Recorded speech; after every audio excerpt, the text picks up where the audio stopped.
And I'm looking at this picture, and it's like, wow, I've been doing this for so many years, And nothing's and happened. nothing No. has really happened until this movement is the best thing. And I would say for 15 years I've been advocating now for. And the local paper won't print her letters anymore. No, because we have a new editor. They've done enough, they said. They've done enough? People have heard Yeah. my We'll see opinion about enough. Yeah. I had probably 25 letters in over a period of 10 years.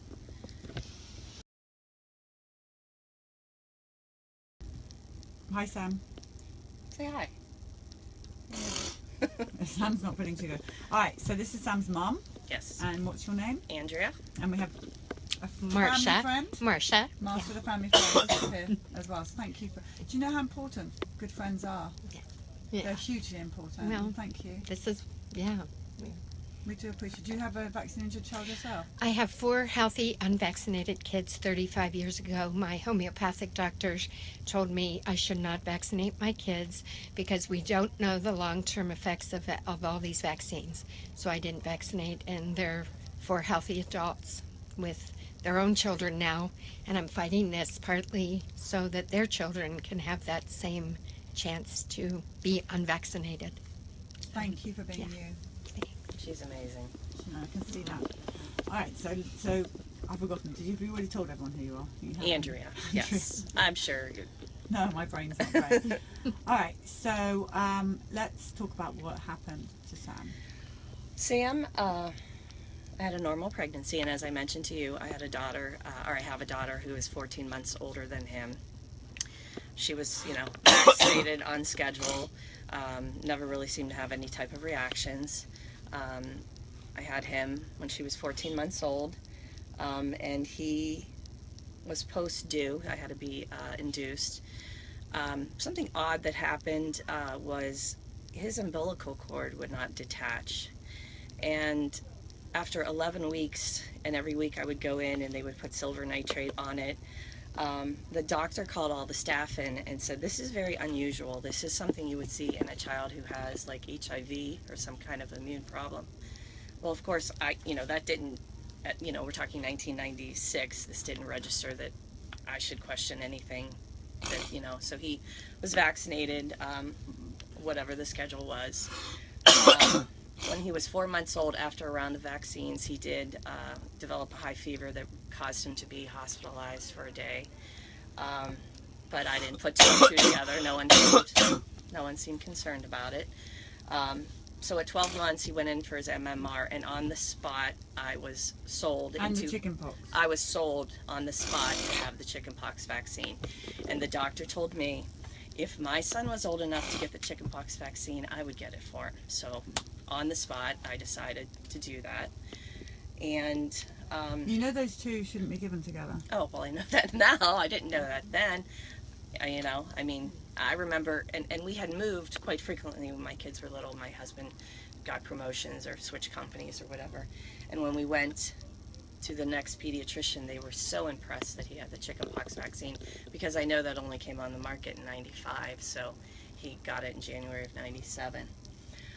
He always had high fevers after his vaccines, so what we did was we piggybacked the Motrin and the Tylenol, and he just started to regress developmentally. He stopped answering to his name. He became a finicky eater. He played repetitively with toys. He sought isolation. He just changed. And so by 18 months, we were very concerned. And we took him to the pediatrician and expressed our concerns. And they said, well, let's get a speech evaluation, which we did. And she suggested that he might possibly have autism. So he started, he went to see a neurologist locally, and then we went to the University of Chicago. He was the youngest child diagnosed at the time. That was in February of 98. He was 2 years, 1 month. So at 12 months, he got his vaccine. By 2 years, he was diagnosed. So the recommendation was ABA therapy, speech therapy, occupational therapy. But at the same time as all these things were happening developmentally, he was getting sick a lot. He had repetitive ear infections, sinus infections. He has bowel problems, allergies. And like a dummy, because I'm doing these behavioral type therapies with him, we're giving him Skittles and McDonald's and anything we could use as reinforcers. We have to remind people this is 20 years ago, and we just didn't have the information that you have now. Right. And we did the same thing. We reinforced whatever it is behavior with food. That's what they did then. And for, you know, up until he was 5 years old, I continued to do these things. He had terrible GI problems, mostly constipation. I can't even tell you how many of those KUB, those x-rays he had in the hospital. There was actually times he was hospitalized. Dr. Cartinell was our first biomedical doctor, and he was in Florida, but we were in Indiana. And he would have to go to the hospital and have a diagnostic procedure that actually would just clean him out, because he was on Miralax, any kind of over-the-counter, and for constipation. I mean, he could be taking 5 things at once and not able to go. I mean, he had went over 2 weeks without having a bowel movement. That would not have been unusual.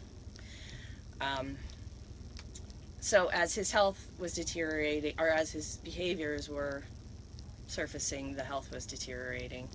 And it wasn't until he was 5 years old when somebody said to me, you know, have you ever considered biomedical treatment? And I said, well, what's that? And that's when we started to realize that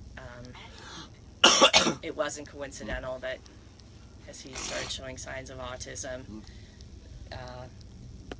tickle. Okay, just do it, you know, we all live it. Right, right. When did you stop vaccinating? When did you realise, oh my gosh, this is it? Well, you know, my kids were not given the hepatitis B at birth because at that time doctors used some discretion, and they said, well, you're going to be home with your kids. There's really no reason. Well, then once he was diagnosed, I was told, oh, he's going to be in a play group with other kids. What if he gets bit? So I'm sorry, what vaccine is that's for being bit? the Hep B. Oh, Hep B for being bit. Yes.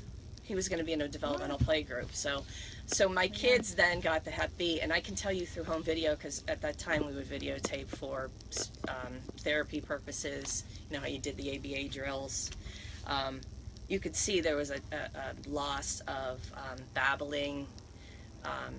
You know, when he tries to speak now, he's like somebody who had a stroke. I mean, he has a lot of oral motor issues. You know, he has a list this long of speech diagnoses. Does he sound speak at all? He just says a couple words like tickle, no, help, but no, he knows how to sign. But you know, that's become What does a thing. Sam like to do? What's his thing? He loves to go in the car. That's why we drove today 2.5 hours to come to see you guys. Thank you for coming. Absolutely. And he likes to listen to pop music and drive in the car. He does love to travel.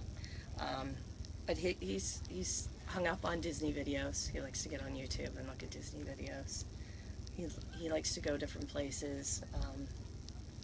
What's the future in your mind? Future is scary. I have, like I said, a daughter, you know, and I don't know what her plans are. She actually has a boyfriend who's from Manchester. England? Yes. He plays soccer where she goes to school. And, you know, Really? I don't know what the future holds for them, so Make sure that boyfriend, if he wants to marry us, to come over here. She's not going over there. As much as That's I right. love England, I did just stay here. Right. But I don't know what the future holds, because here's the thing. I went to school to be a teacher, which I find an elementary ed teacher. Okay, so this is the late 80s, early 90s. I never heard the word autism in any of my classes. My first exposure, as most people, was to see the movie Rain Man. And of course my son is nothing like Rain Man. But now you go to my university, there is a huge autism center with a waiting list. And we know what the numbers are. So I gave up my career to take care of my son, to take him to all these therapies, to deal with all the medical issues. And, you know, when you have one person working and you have another child who, you know, is in college, and how do you save for retirement? How do you put away hundreds of thousands of dollars for his care in the future? I mean, how do people do this? we're not. I mean, it's the unknown. And as I felt with everything we did for him therapy wise, like, do you know what the PEX system was? Remember when they had the books with the Velcro and the little, you know, we had thousands of those little PEX pictures. That wasn't something. What was it called? Picture exchange Yes, communication system. Yeah. So we flew the people from Delaware to come and train us on how to do that. You know, so the first year we did behavioral therapy for my son, we spent more money, borrowed more money to do that than my husband made that year. Nobody could be prepared for this. And to make it clear for people who may not know this, you and I, with our vaccinated children of the same age, we were not anti-vaccines. We were totally into trusting our doctors. Everything up until my son turned 5, when I started to question and really realize, you don't have the answers for me. You don't know what's wrong with him. You know, the best thing I feel like at that point I did was start to work with a doctor, like, who said, okay, let's look at his diet. Let's get this sugar out of there. Let's see about gluten and casein. Let's put him on some supplements. You know, these things will make him feel better and hopefully focus better and respond better. And actually, I can say the best treatment he ever had was from Dr. Bradstreet, and he was diagnosed with PANDAS, and he received IVIG. And for 1 year, I would say, he was like the best he'd ever been, cognitively, emotionally, just in his therapies, everything that he tried to do. Dr. Bradstreet was amazing. He certainly was.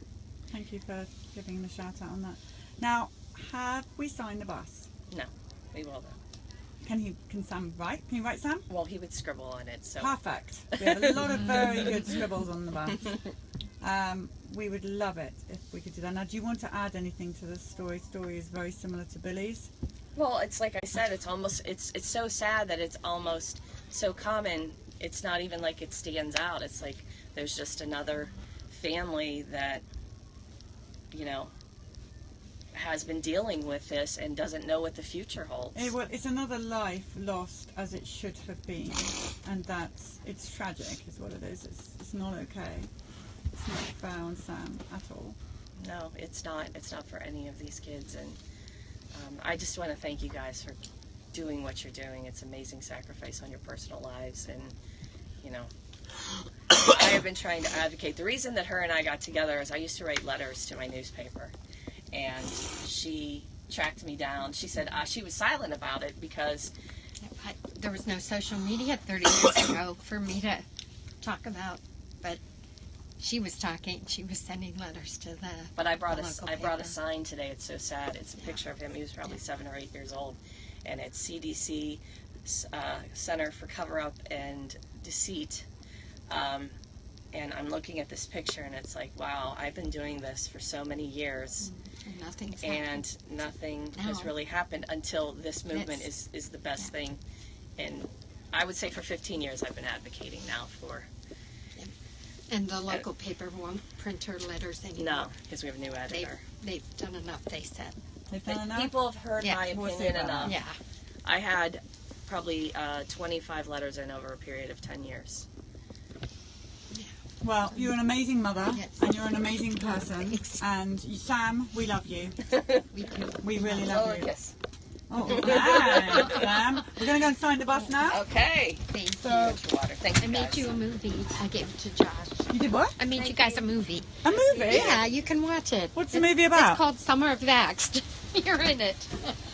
It's Oh. you know, because all I did all summer was promote Vaxxed. Oh, and so I thank made you. this We'll look forward movie. to that. Yeah, we need Okay. to. Thank you. This is the movie. I'll be watching back later.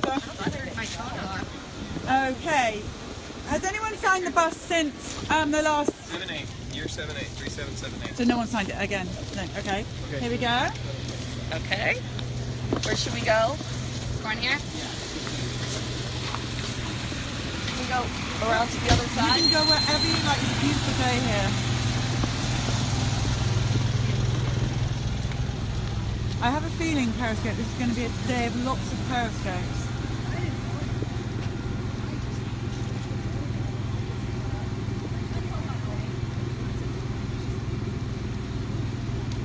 something there? I'll hold your water. Can you put something there? Hold it. All right. Nice job. Good job, Sam.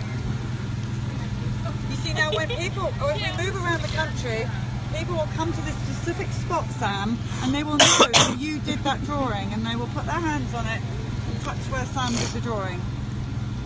That's what we do. We love you, Sam. Can I have a hug? Give her a hug. Oh, a hug and a kiss. Very nice. Thank you very much. Thank you, No, Polly. thank you. You're so wonderful. It was lovely to meet you. You too. I hope to see you again in the future. Oh, you will do. Hey, Sam. He's off. Sam's done. Sam. He's going. He's Bye, ready. Sam. He's so sweet. Periscope, we're coming back with another story. Someone else already on the bus. I'm going to come off and back on again.